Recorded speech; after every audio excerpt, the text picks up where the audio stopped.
Oke. Silakan Mas dan Mbak untuk memulai kuliah pada hari ini. Kita akan bertadarus terlebih dahulu.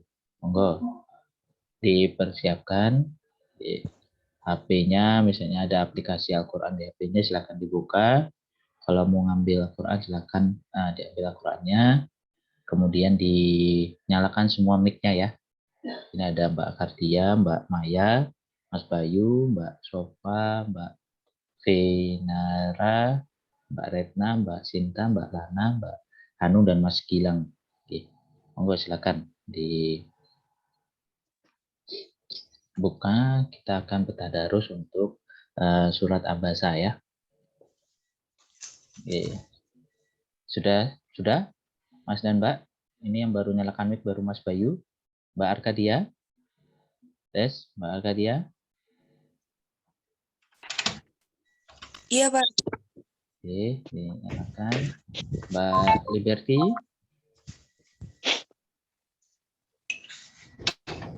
Oke, Mbak Sofa, ini Mbak Sofa, Mbak Inara, Mbak Jahwa, Mbak Sinta. Oke. Oke. Oke, kalau gitu kita mulai ya. Kita bertadarus bersama-sama untuk surat Abasa. A'udzubillahi minasyaitonirrajim. Bismillahirrahmanirrahim. Abasa wa tawalla an ja'ahu wa ma yudrika la'allahu yazakka aw yazakkaru fatanfa'ahu dzikra amma man istagna fa anta lahu tasalla wa ma 'alaika illa wa amma man ja'aka yas'a wa huwa yakhsha fa anta anhu talaha kalla innaha tadhkirah faman syaa'a dzakarahu fi suhufin mukarramah marfu'atin mutahharah bi aydin safarah kiramin bararah kutilal insanu ma'akfaru min ayyi syai'in khalaqahu min nutfatin khalaqahu faqaddarahu summa sabila yasyarahu summa amatahu fa'akbaru summa idza syaa anzarahu lama yahdi ma amara falyanzuril insanu illa ta'ami anna sababnal ma'a sabba summa sakakna arda sakko fa'anbatna fiha habba wa inna wa qadba wa wazituna wa nakhla wa hadaiqa qulba wa fakihatan wa abba mata'an lakum wa li'an'amikum wa idza ja'atis sakhra yauma yafirul mar'u min akhihi wa ummihi wa abihi wa sahibatihi wa banihi likulli imri'in minhum yawma idzin sha'nun yughnihi wujuhu yawma idzin musfirah dhahikatun mustabshirah wa wujuhu yawma idzin 'alaiha ghabarah tarhaquha fatarah ulaika humul kafaratul fajarah. Sadaqallahul azim. Maha suci Allah dan segala. Oke, Mas dan Mbak, ya, semoga namanya kegiatan tadarus ya yang mungkin baru saja kita mulai di semester ini, ya, yang di setiap awal perkuliahan itu membuat kita semakin bisa senang untuk membaca ayat-ayat suci Al-Quran, dan semoga itu bisa menjadi bekal kita untuk besok memasuki bulan Ramadan ya. Cuma tinggal 2 hari lagi ya, kita akan memasuki bulan Ramadan. Semoga kebiasaan tadarus itu akan terus dibawa, terutama di bulan Ramadan agar dapat pahala yang berlimpah, yang juga bisa kita teruskan di luar bulan Ramadan. Oke, Mas dan Mbak, hari ini kita akan melakukan presentasi ya, presentasi kelompok. Kemarin untuk kelas ini sudah ada 4 kelompok yang mengumpulkan tugas di pertemuan keempat. Monggo silakan bagi Mas dan Mbak yang hari ini mau presentasi, saya persilakan.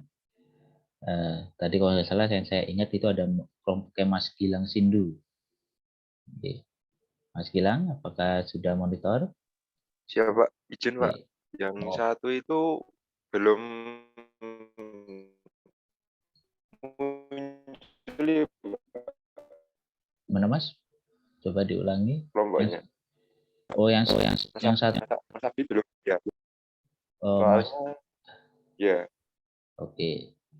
Monggo silakan, nggak apa-apa. Kalau pakai Mas Gilang dulu saja nggak apa-apa. Atau siapa sini ada Mbak Sinta, Rahma. Mbak Sinta tadi kayaknya ada. Oh, dia ada Mbak Sinta, kelompok Mbak Sinta, kelompok Mas Gilang. Ini Mas Syapril belum hadir ya. Oh, Mas Aditya belum hadir. Silakan. Monggo siapa mau kelompoknya Mbak Sinta dulu atau Mas Gilang dulu? Saya persilakan untuk presentasi.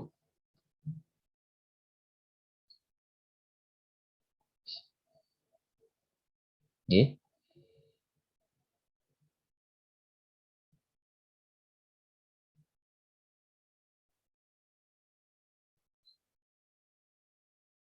Halo, tes. Malah menghilang semua ini. Halo, tes. Monggo Ya, Pak. Mas Gilang bisa dipersiapkan PPT-nya. Ya, Pak. Bentar, Pak.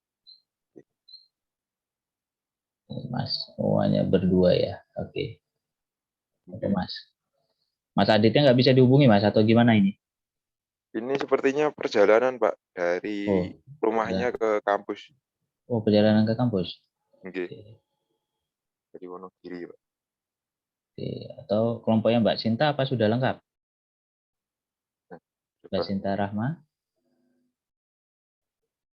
Tes Mbak Sinta. Oh, ini Ini ada 2 orang, Pak. Oke, oh, ya udah nggak apa-apa. Silakan Mbak Sinta dulu atau Mas Gilang dulu. Saya persilakan. Jadi hari ini kita akan mempresentasikan tugas kita ya, tugas kelompok untuk menganalisis 2 jurnal. Nah, silakan nanti penilaian saya akan saya nilai dari kualitas PPT dan juga tugasnya. Nah, dan ada juga ada tanya jawab. Jadi silakan nanti mau tanya jawab, nilai tanya jawabnya seperti kalau kalian dengarkan pertemuan pertama akan saya hitung sebagai nilai tambahan. Nilai tambahannya itu berguna untuk nanti di akhir, nilai akhir. Apakah misalnya kalian nilainya BC, dikit lagi ke B. Nah, nilai keaktifan itu yang akan saya gunakan untuk menambah nilai kalian untuk masuk ke B dan seterusnya. Monggo silakan ini, Mas Gilang dulu atau Mbak Sinta? Mbak Cinta dulu aja, Pak. Oke, Mbak Sinta. Monggo Mbak Sinta bisa dipersiapkan PPT-nya.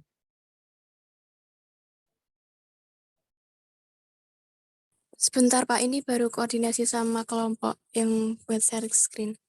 Oke, silakan.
Gimana Mbak Sinta?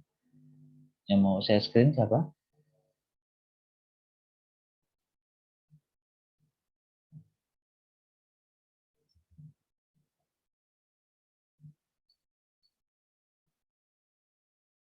Bentar Pak, ini ada yang baru mau buka laptop, soalnya laptopnya bermasalah. Oke.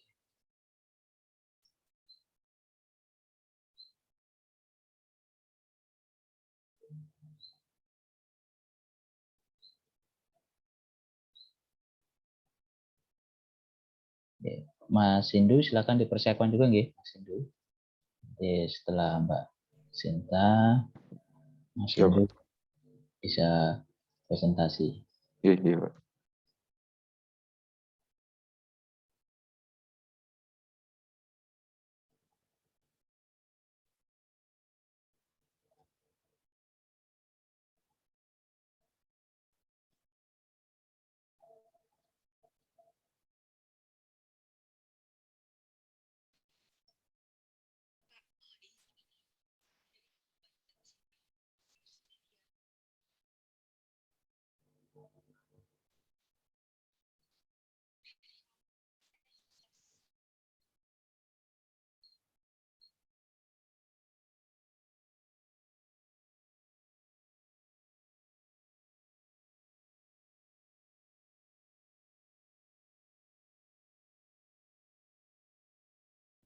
Atau coba saya dulu, Pak. Ini kemungkinan sudah siap, Pak, ini, Pak, saya. Monggo silakan Mas. Mas bilang Sindu dulu nggak apa-apa. Silakan bisa saya screen, sudah saya kasih izin untuk saya screen.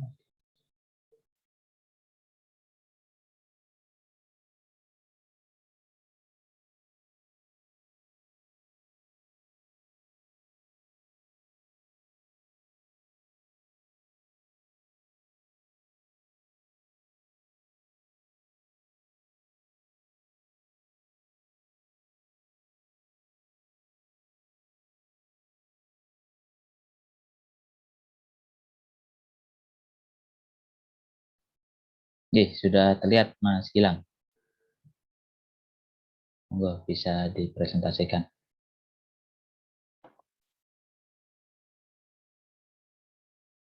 Ya, Assalamualaikum warahmatullahi wabarakatuh. Waalaikumsalam. Izin mempresentasikan, Pak, mengenai tugas dari geografi penduduk mengenai review dua jurnal. Presentasi kali ini dari kelompok saya yaitu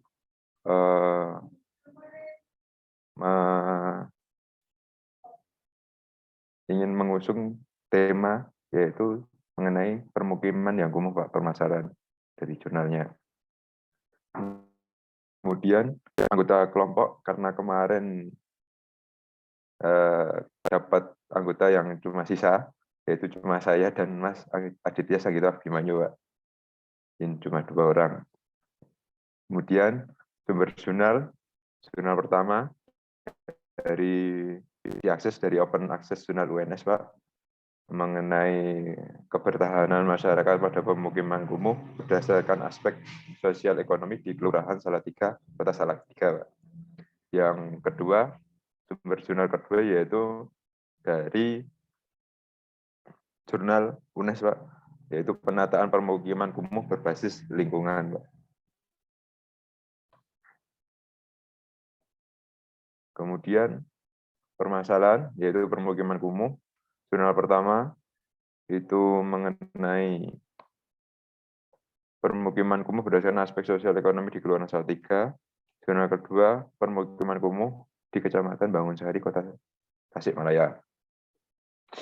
Kemudian untuk tujuan dari jurnal, yaitu jurnal pertama untuk mengidentifikasi faktor-faktor yang mempengaruhi kebertahanan masyarakat pada permukiman kumuh di RW 7, Turusan Kelurahan Salatiga, Kota Salatiga, ditinjau dari aspek sosial ekonomi masyarakatnya.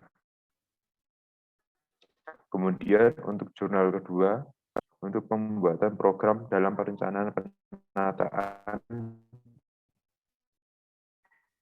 permukiman kumuh, tepatnya di Kecamatan Bangunsari, Kota Tasikmalaya. Kemudian untuk jenis metode yang digunakan untuk jurnal pertama yaitu metode penelitian kualitatif dengan teknik analisis deskriptif kualitatif. Untuk jurnal kedua menggunakan metode deskriptif survei. Kemudian untuk jurnal pertama yaitu mengenai penelitian menggunakan metode penelitian kualitas. Pengolahan data dilakukan dengan wawancara kepada atau literatur terkait. Penelitian menunjukkan bahwa kondisi fisik atau topografinya atau lingkungannya serta perilaku masyarakat yang kurang sehat. Meskipun dihadapkan pada persoalan kumuh, beberapa hal yang menyebabkan masyarakat bertahan tinggal di sana adalah karena faktor kedekatan jarak dengan pusat kota terkait mata pencaharian mereka. Lama tinggal, ikatan sosial yang erat, dan nilai keguyuban di masyarakat. Namun demikian, faktor ikatan sosial adalah faktor yang paling berpengaruh bagi kebertahanan masyarakat di permukiman kumuh karena mendorong terciptanya inisiasi program lokal untuk meningkatkan kualitas lingkungan tempat tinggal. Kemudian untuk jurnal kedua yaitu menggunakan metode penelitian deskriptif survei yang bertujuan untuk mengkaji masalah yang terjadi saat sekarang dengan cara mengumpulkan data, menyusun dan mengklasifikasi data, kemudian dianalisis. Analisis kawasan dan wilayah perencanaan dilakukan secara sistematis, dilakukan dengan meninjau aspek yang pertama, perkembangan sosial kependudukan, 2, prospek pertumbuhan ekonomi, 3, daya dukung fisik dan lingkungan. Selain itu, analisis dilakukan dengan analisis SWOT. Kemudian untuk kekurangan data, dilihat dari jurnal pertama, yaitu jumlah responden, kemudian jumlah responden yang kurang, kemudian dokumentasi observasi lapan yang masih kurang lengkap atau masuk dalam kriteria permukiman kumuh. Kemudian untuk jurnal kedua, penilaian pemilihan pemfokusan wilayah permukiman kumuh di Kecamatan Bangunsari, sumber data yang kurang lengkap baik data resmi dan data terupdate. Kemudian dalam pendokumentasiannya juga kurang jelas.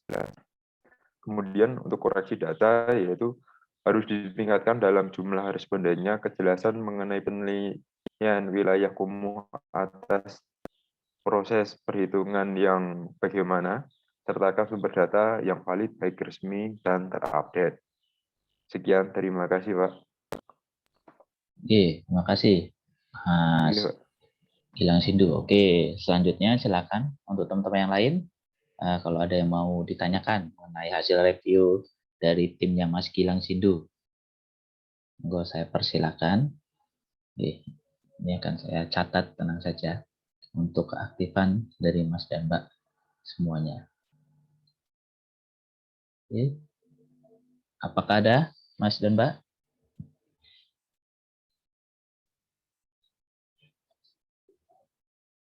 Belum ada? Oke, kalau belum ada Mas Gilang. Pertanyaannya dari saya Mas Gilang Sindu. Iya, Pak. Oke, ini kan Mas Gilang mengambil 2 jurnal itu sebagai tugas dari geografi penduduk ya. Nah, Iya, Pak. pertanyaan saya, 2 jurnal itu apakah mencerminkan dari kuliah geografi penduduk atau belum? Jika sudah, apa alasannya yang bisa kamu jelaskan ke saya?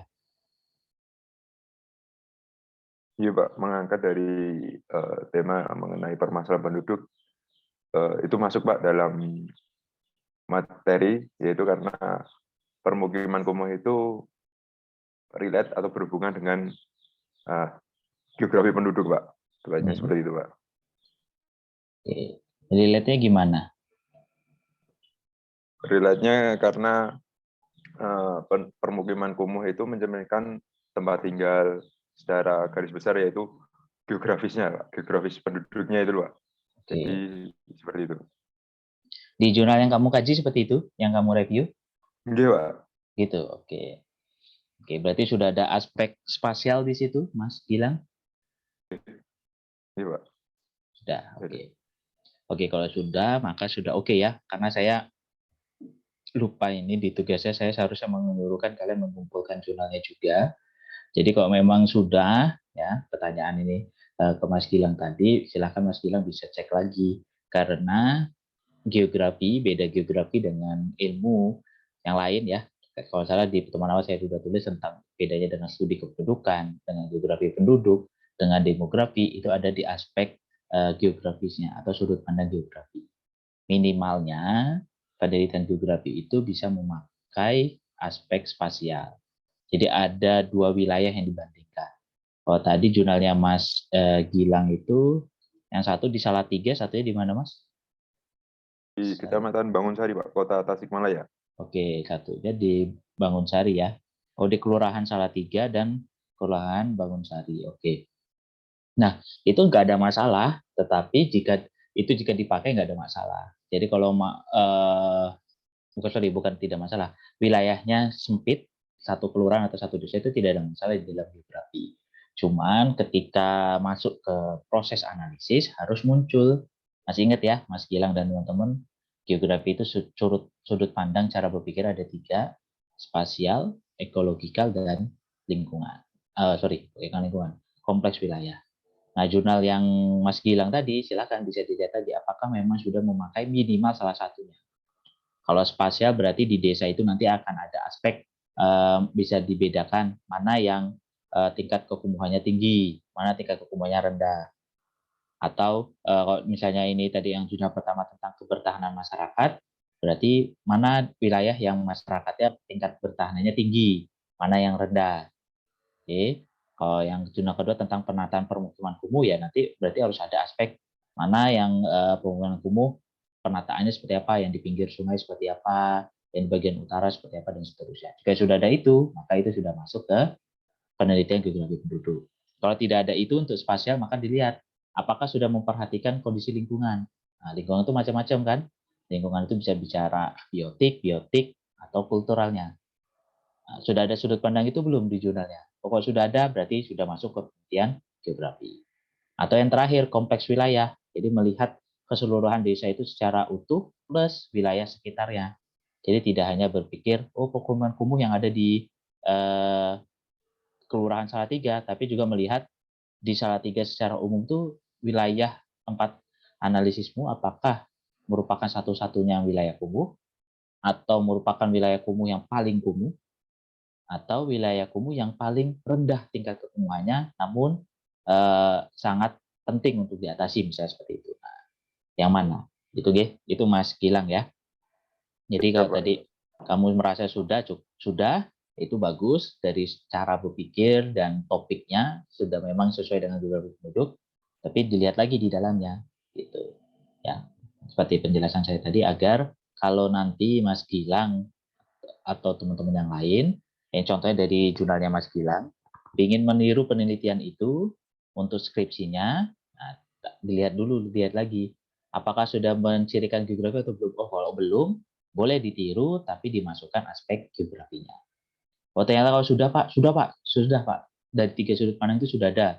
Salah satunya di penelitian yang saya baca 2 jurnal tadi. Oke, kalau itu otomatis boleh dipakai, diadopsi dengan sedikit modifikasi untuk penelitian skripsi. Oke, itu Mas Gilang. Oke. Ada yang mau ditanyakan untuk Mas Gilang, Mas dan Mbak? Oke, sepertinya belum ada. Oke, kalau belum ada, silakan untuk dari Mas Gilang mau ada pertanyaan? Itu berarti lebih ya Pak, lebih spesifik lagi ya Pak? Gimana Mas ya, spesifiknya itu gimana? Spesifiknya itu yaitu Pak, merujuknya itu pada 3 itu tadi, 3 analisis itu tadi Pak. Mengenai ya. Kalau bicara spesifik cara analisis ya, tapi kalau bicara spesifik lingkup kajian, tema kajian enggak. Jadi topik tema kajian yang kamu tunjukkan itu itu bisa dipakai untuk geografi penduduk atau penelitian geografi, cuman tinggal di cara analisis. Nah, nanti kalau di jurnal itu kan kamu baca ada analisis kan Mas, atau pembahasan kan? Nah, ada pembahasan Pak. Nah, di situ geografinya muncul di situ. Jadi cara berpikir spasial membandingkan wilayah atau mengkaitkan dengan ekologikal atau secara kompleks wilayah. Spesifiknya di cara analisisnya, cara berpikir analisis. Terima kasih Pak. Yap. Oke, itu kelompok pertama dari Mas Gilang. Ya, secara ini sudah sesuai dengan apa yang saya minta, tujuan, metode. Jadi sudah dibaca semua, sampai bisa menuliskan beberapa kekurangan. Nah, ini dan koreksi, itu Mas Gilang. Jadi kalau memang ada ketertarikan untuk ke tema ini besok skripsi, seandainya apa yang sudah kamu review ini bisa menjadi dasar. Karena kamu sudah bisa melihat dari metodenya, kemudian hasilnya seperti apa. Plus kamu sudah bisa mengkoreksi apa sih kekurangannya dan bagaimana cara mengkoreksinya. Nah, itu bisa kamu pertimbangkan seandainya nanti ingin melanjutkan penelitian dengan tema geografi penduduk. Ya, ketika skripsi. Oke, silakan. Siap, Pak. Siap. Untuk kelompok selanjutnya, Mbak Sinta. Iya, Pak. Ini Mbak Arkadia, oke. Mbak Sinta izin share screen dulu ya, Pak. Monggo, silakan.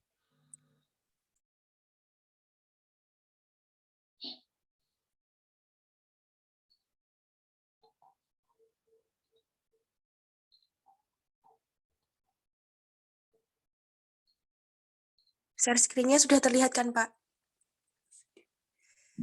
Oke, sudah. Monggo, silakan, Mbak. Sini yang hadir siapa saja? Berarti Mbak Arkadia. Mbak Sinta, Mbak Maya. Oke. Terus, bentar Pak, kurang hafal. Saya Mas cek dulu. Aswin ada? Ada Pak. Belum ada Pak Mas Aswin. Oh, belum. Mbak Retna sama Mas Fajar. Oh, Mas Fajar ada, Fajar Rizky Samudra ya? Iya Mas Pak. Rofik belum ya? Belum. Mbak Putri belum? Belum Pak. Mbak Retna sudah ada. Mbak Hanung belum ya? Mbak Hanung Garnis Aulia belum ya? Oke. Belum.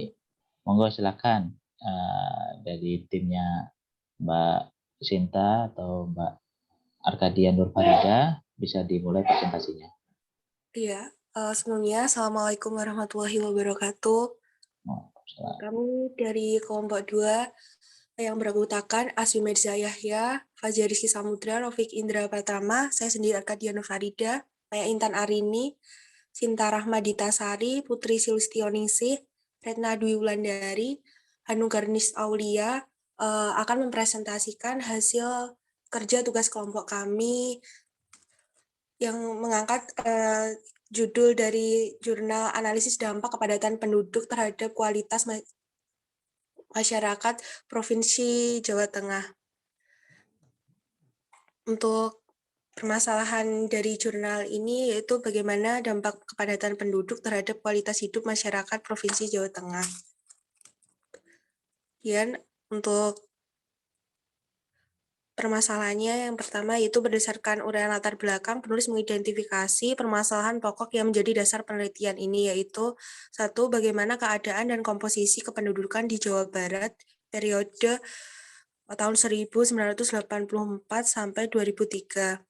Kemudian nomor yang kedua, bagaimana pertumbuhan kepadatan pendapatan domestik regional bruto atau PDRB, jumlah penduduk, modal, dan selisih upah mempengaruhi migrasi di Jawa Barat periode tahun 1984 sampai 2003. Kemudian bagaimana pengaruh pertumbuhan penduduk atau jumlah tenaga kerja, jumlah murid SD, SMP, dan SMA terhadap pertumbuhan pendapatan domestik regional bruto atau PDRB di Jawa Barat periode tahun 1984 sampai 2003.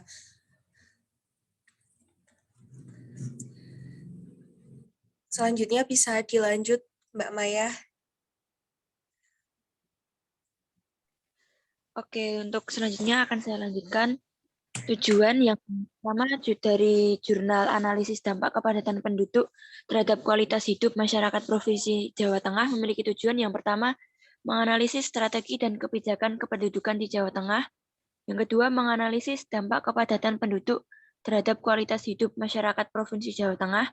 Yang nomor 3, mendeskripsikan strategi dan kebijakan untuk meningkatkan kualitas hidup masyarakat Provinsi Jawa Tengah. Nomor 4, mendeskripsikan strategi dan kebijakan antisipasi perdagangan penduduk Provinsi Jawa Tengah. Bisa di next, Mbak Arkadia. Untuk tujuan jurnal berjudul Analisis Kependudukan Provinsi Jawa Barat, yaitu nomor 1, mengetahui dan menganalisis keadaan dan komposisi kependudukan di Jawa Barat periode 1984 sampai 2003. Nomor 2, mengetahui dan menganalisis pengaruh pertumbuhan pendapatan domestik regional bruto atau PDRB, jumlah penduduk, modal, dan selisih upah terhadap migrasi di Jawa Barat periode 1984 sampai 2003. Yang ketiga, mengetahui dan menganalisis pengaruh pertumbuhan penduduk, jumlah tenaga kerja yang bekerja pada berbagai lapangan usaha, tenaga kerja kesehatan, jumlah murid SD, SMP, dan SMA terhadap pertumbuhan pendapatan domestik regional bruto atau PDRB Jawa Barat periode 1984 sampai 2003.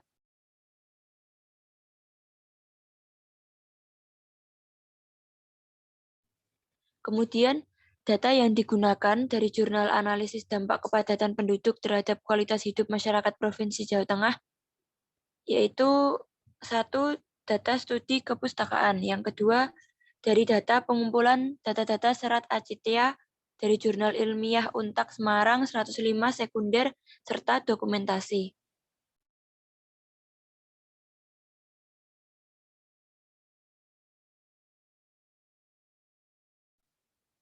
Data yang dari jurnal kedua digunakan data runtun waktu atau time series selama 20 tahun.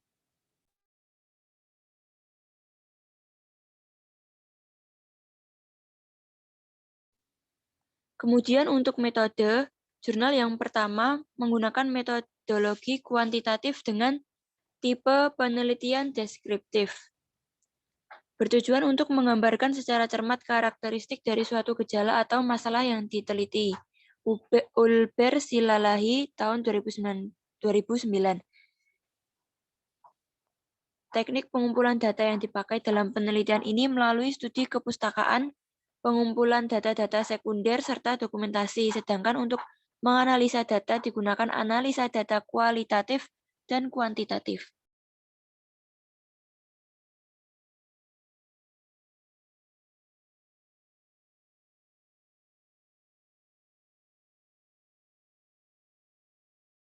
Yang selanjutnya dari Jurnal Analisis Kependudukan Provinsi Jawa Barat digunakan metode penelitian deskriptif dan kuantitatif.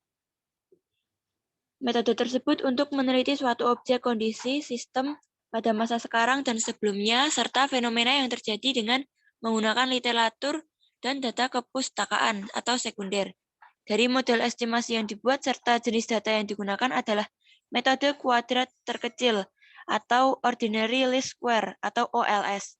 Dengan pertimbangan tingkat akurasi, proses estimasi dengan menggunakan piranti lunak SPSS, sumber data atau informasi yang diperlukan didapat dari publikasi resmi dari instansi atau lembaga di daerah yang terkait dengan penelitian ini.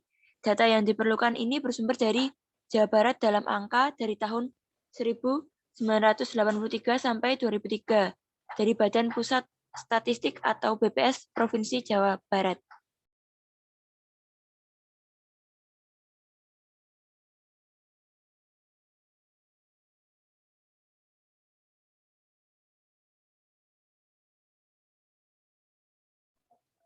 Oke, mungkin selanjutnya bisa dilanjutkan oleh Mbak Sinta. Iya, untuk kekurangan jurnal keduanya itu, yang pertama, tidak terdapat nomor halaman pada salah satu jurnal. Yang kedua, kalimat pengantar yang menyerupai abstraknya memakai tunggal bahasa, yaitu bahasa Indonesia saja, tidak bahasa Indonesia, bahasa Inggris. Yang ketiga, pada salah satu jurnal memiliki identitas jurnal kurang rinci. Yang keempat, beberapa kata tidak sesuai dengan penggunaan EYD. Yang kelima, tidak ada pemaparan dalam bentuk tabel, grafik, maupun gambar dokumentasi pada salah satu jurnal. Dan yang terakhir, tidak terdapat kesimpulan pada salah satu jurnal.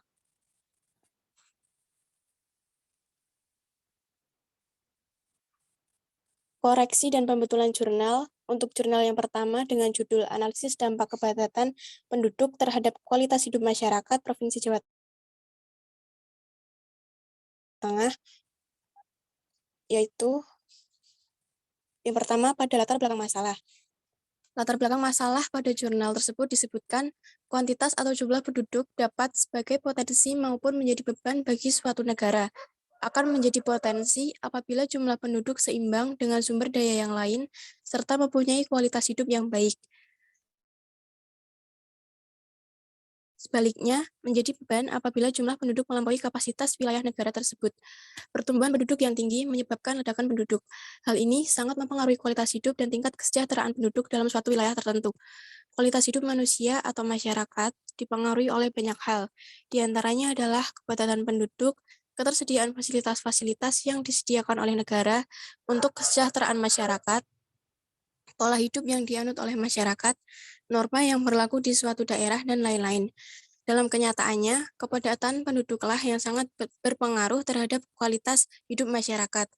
Sebab adanya kepadatan penduduk yang tinggi akan banyak menimbulkan berbagai masalah yang berhubungan dengan masalah kependudukan, misalnya kemiskinan,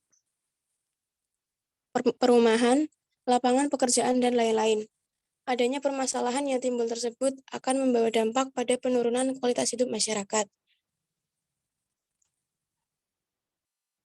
Next, Mbak Arkadia.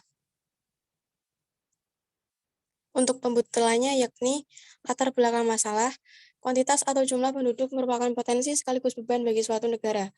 Potensi apabila jumlah penduduk seimbang dengan sumber daya yang lain, serta mempunyai kualitas hidup yang baik. Sebaliknya, menjadi beban apabila jumlah penduduk melampaui kapasitas wilayah negara tersebut. Pertumbuhan dan kepadatan penduduk, ketersediaan fasilitas yang disediakan oleh negara untuk kesejahteraan masyarakat, pola hidup yang dianut oleh masyarakat, norma yang berlaku di suatu daerah, dan lain-lain mempengaruhi kualitas hidup dan tingkat kesejahteraan penduduk dalam suatu wilayah tertentu. Dalam kenyataannya, kepadatan penduduklah yang sangat berpengaruh terhadap kualitas hidup masyarakat. Sebab adanya kepadatan penduduk yang tinggi akan banyak menimbulkan berbagai masalah yang berhubungan dengan masalah kependudukan, misalnya kemiskinan, perumahan, lapangan pekerjaan, dan lain-lain. Adanya permasalahan yang timbul tersebut akan membawa dampak pada penurunan kualitas hidup masyarakat. Selanjutnya, next. Pada tujuan penelitian, yakni di jurnal tertera. Yang pertama, menganalisis strategi dan kebijakan kependudukan di Jawa Tengah. Kedua, menganalisis dampak kepadatan penduduk terhadap kualitas hidup masyarakat Provinsi Jawa Tengah. Yang ketiga, mendeskripsikan strategi dan kebijakan untuk meningkatkan kualitas hidup masyarakat Provinsi Jawa Tengah. 4. Mendeskripsikan strategi dan kebijakan antisipasi peledakan penduduk Provinsi Jawa Tengah. Untuk pembetulannya, 1.3 tujuan penelitian adalah 1. Menganalisis strategi dan kebijakan kependudukan di Jawa Tengah. 2. Menganalisis dampak kepadatan penduduk terhadap kualitas hidup masyarakat di Jawa Tengah.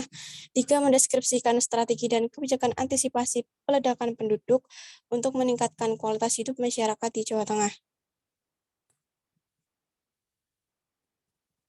Next, untuk metode penelitian bisa dilanjutkan oleh Mbak Retna. Terima kasih. Dalam penelitian ini digunakan metodologi kuantitatif dengan tipe penelitian deskriptif yang bertujuan untuk menggambarkan secara cermat karakteristik dari suatu gejala atau masalah yang diteliti. Ulber Silalahi 2009. Teknik pengumpulan data yang dipakai dalam penelitian ini melalui studi kepustakaan, pengumpulan data-data sekunder, serta dokumentasi. Sedangkan untuk menganalisa data digunakan analisa data kuantitatif dan kualitatif. Sedangkan pembetulannya, penelitian ini digunakan metode kuantitatif dengan tipe penelitian deskriptif yang bertujuan untuk menggambarkan karakteristik dari suatu gejala atau masalah yang diteliti. Teknik pengumpulan data yang dipakai dalam penelitian ini melalui studi kepustakaan, pengumpulan data-data sekunder, serta dokumentasi. Sedangkan untuk menganalisa data digunakan analisa data kuantitatif dan kualitatif. Next.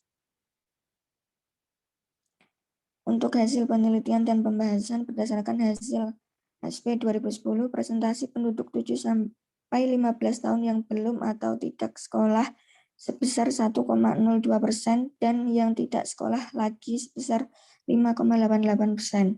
Di Provinsi Jawa Tengah, presentasi penduduk 5 tahun ke atas yang tamat SM sekolah menengah atau sederajat sebesar 14,51%. Tamat DI atau DII atau DIII sebesar 1,64%.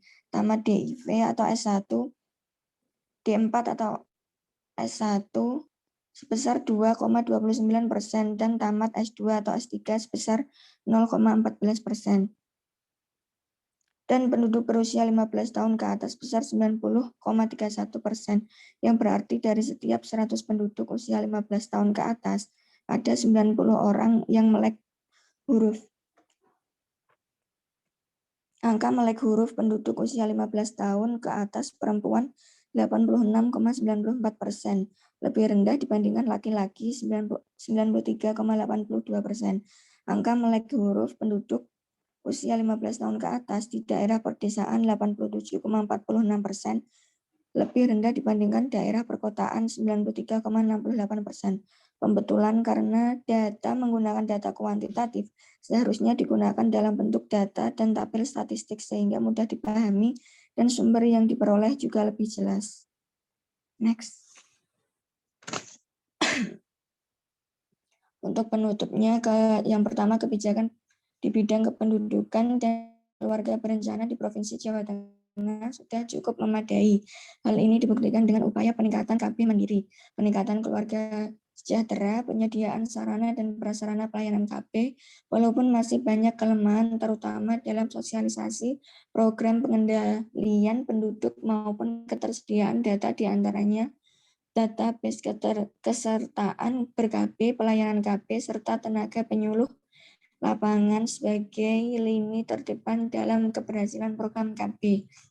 Yang kedua, kualitas hidup masyarakat di Provinsi Jawa Tengah di bidang pendidikan masih rendah. Pendidikan masih rendah apabila dilihat dari pendidikan terakhirnya, yaitu tamat sekolah menengah sebesar 14,51%.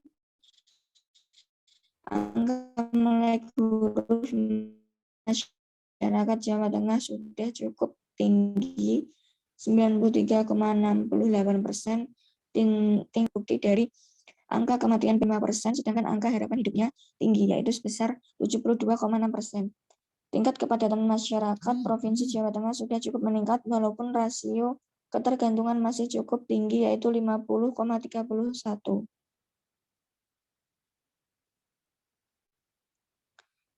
Selanjutnya akan dilanjutkan oleh Mas Aswin. Selanjutnya kesimpulan.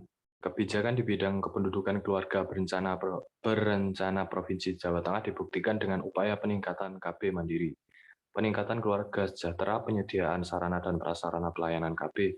Hal tersebut perlu ditingkatkan dan memperbaiki kelemahan terutama dalam sosialisasi program pengendalian penduduk maupun ketersediaan data diantaranya database kesertaan ber-KB, pelayanan KB, serta tenaga penyuluh lapangan sebagai lini terdepan dalam keberhasilan program KB. Yang kedua, kualitas hidup masyarakat di Provinsi Jawa Tengah di bidang pendidikan masih rendah. Dilihat dari pendidikan terakhir tamat sekolah menengah sebesar 14,51%, namun angka melek huruf masyarakat Jawa Tengah sudah tergolong tinggi, yaitu 93,68%. Tingkat kesehatan masyarakat Provinsi Jawa Tengah cukup tinggi, terbukti dengan angka kematian bayinya rendah, yaitu sebesar 10,75%. Dengan tingkat kesehatan tinggi, angka harapan hidup juga tergolong tinggi, yaitu sebesar 72,6%.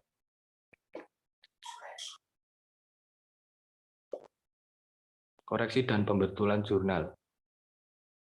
Analisis kependudukan Provinsi Jawa Barat, Eba Jubaida, Program Studi Teknik Manajemen Pembekalan Fakultas Teknik Universitas Nurtanio, Jalan Pajajaran nomor 219, Husein Sastra Negara, Bandung, Jawa Barat 40174. Latar belakang penelitian. Perencanaan pembangunan yang menempatkan penduduk sebagai subjek maupun objek, ketersediaan informasi kependudukan menjadi hal yang mutlak. Kesediaan informasi tersebut harus didukung oleh data yang akurat, sehingga mempunyai nilai manfaat yang tinggi. Hasil sensus penduduk di Indonesia merupakan sumber data kependudukan yang hingga saat dianggap paling baik jika dibandingkan dengan hasil survei, apalagi jika dibandingkan dengan data yang berasal dari hasil registrasi. Di tahun 2000, ada dua peristiwa penting. Peristiwa yang pertama adalah dilaksanakannya sensus penduduk atau SP 2000 tepat pada pertengahan tahun, Dan peristiwa kedua adalah berkurangnya wilayah Jawa Barat karena berdirinya Provinsi Banten yang tadinya termasuk wilayah Jawa Barat pada bulan Oktober tahun 2000. Kedua peristiwa tersebut dianggap memiliki implikasi terhadap analisis kependudukan di Provinsi Jawa Barat.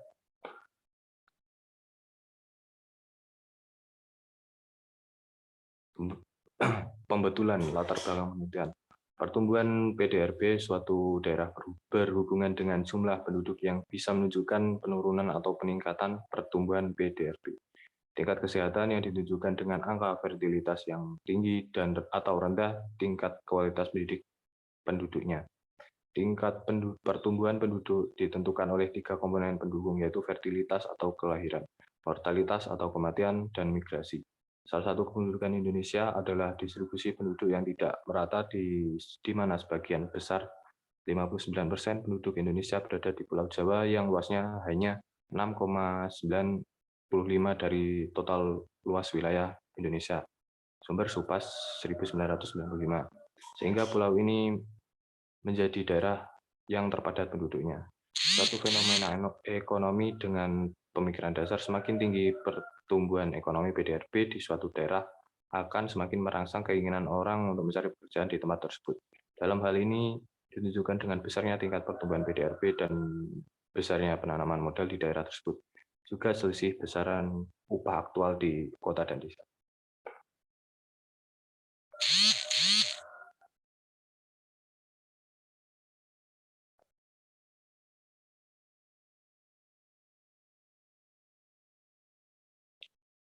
Maksud dan tujuan penelitian, mengetahui dan menganalisis keadaan dan komposisi kependudukan di Jawa Barat periode 1984 sampai 2003. Yang nomor 2, mengetahui dan menganalisis pengaruh pertumbuhan pendapatan domestik regional bruto PDRB, jumlah penduduk, modal, dan selisih terhadap migrasi di Jawa Barat periode 1984 sampai 2003.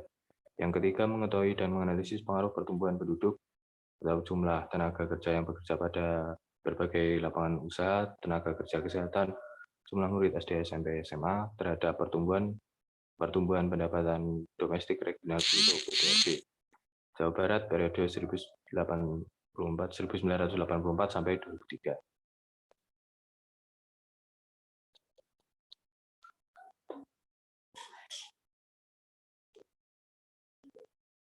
Pembetulan maksud dan tujuan penelitian, menganalisis komposisi dan keadaan kependudukan di Provinsi Jawa Barat tahun 1984 sampai 2003. Yang kedua, menganalisis faktor pertumbuhan pendapatan domestik regional bruto PDRB, jumlah penduduk, modal, dan selisih upah mempengaruhi migrasi di Jawa Barat periode 1984 sampai 2003. Yang ketiga, menganalisis faktor pertumbuhan penduduk yang mempengaruhi jumlah tenaga kerja lapangan usaha terhadap pertumbuhan pendapatan domestik regional bruto atau PDRB Jawa Barat periode 1984 sampai 2003.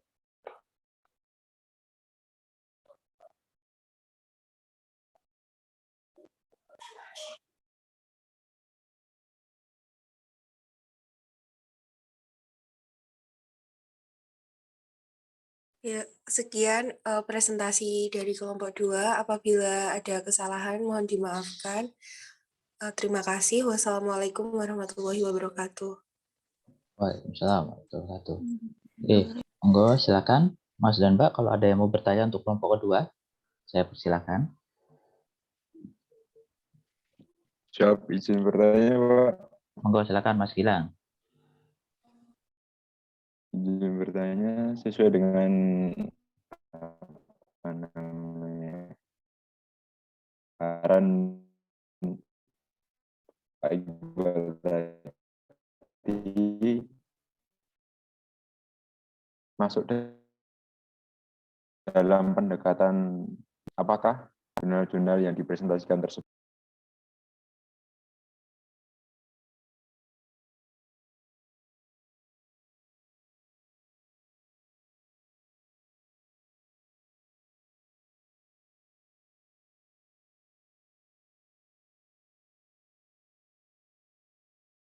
Oke, itu pertanyaan Mas Gilang ke timnya yang kedua ini. Pertanyaannya mirip dengan pertanyaan saya ke Mas Gilang tadi. Jadi dari jurnal yang kalian pakai itu ciri geografinya ada di mana. Pendekatan apa yang dipakai dari tiap jurnal yang kalian review. Monggo silakan untuk timnya Mbak Arkadia dan teman-teman. Maaf, tadi suaranya putus-putus. Oke, itu Mbak pertanyaannya saya ulang tadi. Jadi jurnal yang kalian pakai itu ciri geografinya ada di mana gitu. Pendekatan apa yang dipakai dari jurnal yang kalian review.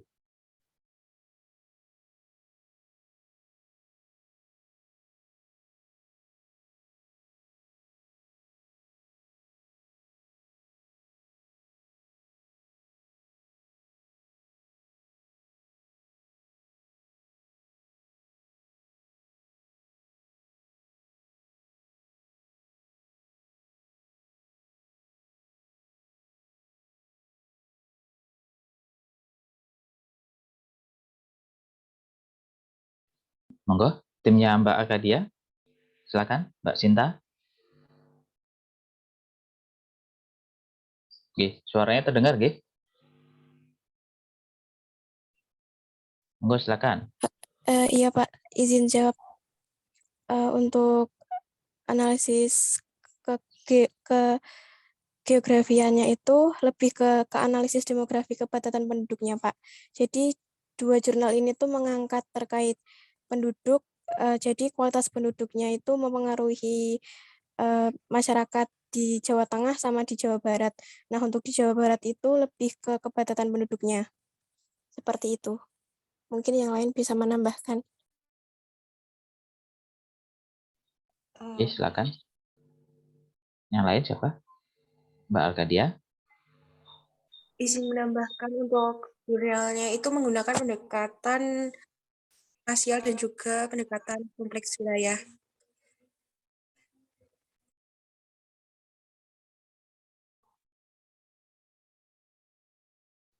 Oh, itu saja Mbak Arkadia penjelasannya. Ada penjelasan lain? Tidak, Pak. Itu saja.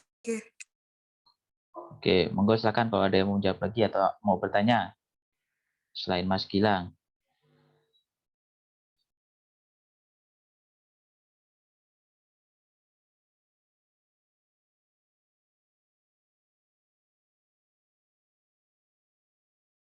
Oke. Belum ada lagi? Oke, belum ada. Oke, yaitu tadi pertanyaan yang Mas Gilang tanya itu akan saya tanyakan juga ke kelompok ini. Jadi silakan dicek lagi ya. Kalau jawabannya Mbak Sinta tadi belum bisa menunjukkan ciri dari geografinya. Jadi kalau tadi Mbak Sinta bilang tentang kepadatan penduduk, oke, kepadatan penduduk adalah bagian dari bisa menjadi bagian dari analisis geografi penduduk khususnya. Namun jika tidak ada ciri khas geografi dengan 3 pendekatan tadi ya, yang seharusnya kalian semua masih ingat ya di pengantar geografi bahwa apakah ada spasialnya, apakah ada ekologikalnya, adakah konteks wilayahnya, maka belum bisa disebut sebagai penelitian geografi. Jadi kalau tadi bicara kepadatan penduduk, ya berarti di jurnal kalian memakai kepadatan penduduk, tapi kepadatan penduduknya tidak untuk satu wilayah, minimal ada 2 wilayah atau 3 wilayah yang dibandingkan untuk melihat mana yang kepadatannya paling tinggi, mana yang paling rendah. Oke. Itu juga tadi kalau Mbak Arkadia tadi bicara spasial dan kompleks wilayah, ya spasial seperti apa yang dikeluarkan, kompleks wilayah seperti apa yang dijelaskan di dalam jurnal itu. Nah, itu. Oke.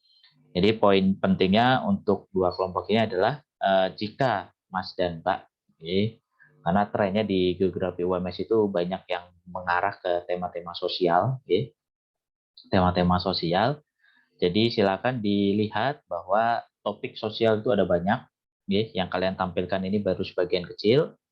Namun yang perlu diingat adalah cara berpikir geografi jangan sampai terlewat. Geografinya minimal ada spasial atau ada ekologikalnya. Nanti silakan di kuliahnya TAG dengan Pak Choi itu akan dijelaskan ecological approach itu ada seperti apa aja saja, macam-macamnya. Silakan nanti diamati, dilihat, dipelajari, biar Mas dan Mbak bisa menggunakan itu di skripsinya nanti. Atau nanti secara berpikir kompleks wilayah. Oke. Terus secara isi dari timnya Mbak Arkadia ini kelompok yang kedua, isi PPT-nya sudah oke. seperti Mas bilang tadi, kalian sudah bisa menuliskan apa hasilnya, apa metodenya, bahkan sampai memberikan rekomendasi perbaikan. Nah, rekomendasi yang kalian lakukan itu silakan nanti semua anggota kelompok bisa mempelajari, ya. Terlepas sudah tepat atau belum, saya mengapresiasi bahwa kalian berani untuk melakukan saran perbaikan terhadap jurnal. Yeah. Nah, berarti dengan begitu kalian sudah bisa melihat jurnal yang ditulis atau tulisan yang ditulis di dalam jurnal itu masih ada kekeliruan, masih ada kekurangan. Sehingga silakan pakai cara berpikir kalian melihat untuk mengkoreksi jurnal itu, dan cara kalian untuk memperbaiki jurnal itu dipakai untuk menulis skripsi. Yeah. Karena banyak sekali tulisan-tulisan skripsi dari senior-senior kalian itu yang masih belum rapih, belum bagus, belum jelas. Tadi kalau kalian bilang, ini seharusnya datanya kuantitatif, kenapa pakai bentuknya tulisan semua, teks semua, kenapa nggak dibikin tabel, kenapa nggak dibikin grafik, biar gampang bacanya, oh maksudnya ini toh. Nah, seperti itu. Nah, yang seperti itu masih banyak sekali senior-senior kalian yang masih luput, gitu. Nah, ini kalian, tim khususnya untuk timnya Mbak Akadia, Mbak Sinta, ya, dan teman-teman yang lain itu sudah menemukan cara menulis yang lebih baik, cara menulis yang lebih efisien, yang dapat mempermudah orang yang membaca. Nah, itu silakan nanti yang kalian lakukan tadi kalian gunakan, kemudian kalian kalian pakai untuk proses penulisan skripsi. Oke. Itu present kita hari ini ini sudah 8.40, saya akan berganti ke kelas berikutnya. Silakan sebelum saya tutup, Mas dan Mbak, apakah ada yang mau ditanyakan? Saya persilahkan.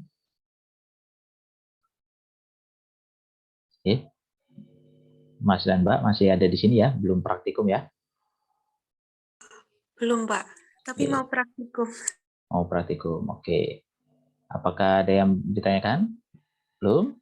Ini Pak, saya mau Oke, bertanya. silakan Mbak Maya. Ini kan Zoom-nya baru 2 kelompok. Nah, untuk menginfokan teman-teman yang lain itu apa minggu depan itu masih ada Zoom kembali ya, Pak? Masih ada Mbak, masih ada. Kalau nggak salah silakan cek psikologi ya. Di psikologi nanti akan saya berikan di sana semua untuk link Zoom dan seterusnya. Nanti silakan dicek kelas psikologi masing-masing secara berkala ya. Bukan secara berkala, saya khususnya untuk pertemuan 6 dan 7 dan seterusnya itu silakan bisa dicek mungkin di hari Minggu, di hari Minggu dicek ada pengumuman apa, ada kelas Zoom atau seterusnya silakan, dan mungkin nanti ketua kelasnya bisa menginfokan, mengingatkan kembali ke grup masing-masing jika ada grupnya. Gitu Mbak Maya.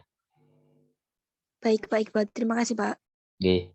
Oke, Mas dan Mbak sekalian, jika tidak ada pertanyaan, mari kita akhiri pertemuan hari ini. Kita akan ketemu lagi minggu depan.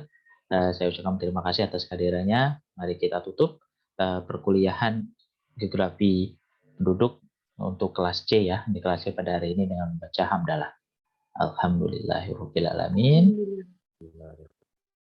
Kurang lebihnya saya mohon maaf, saya akhiri. Wassalamualaikum warahmatullahi wabarakatuh. Waalaikumsalam warahmatullahi wabarakatuh. Terima kasih Pak Iqbal.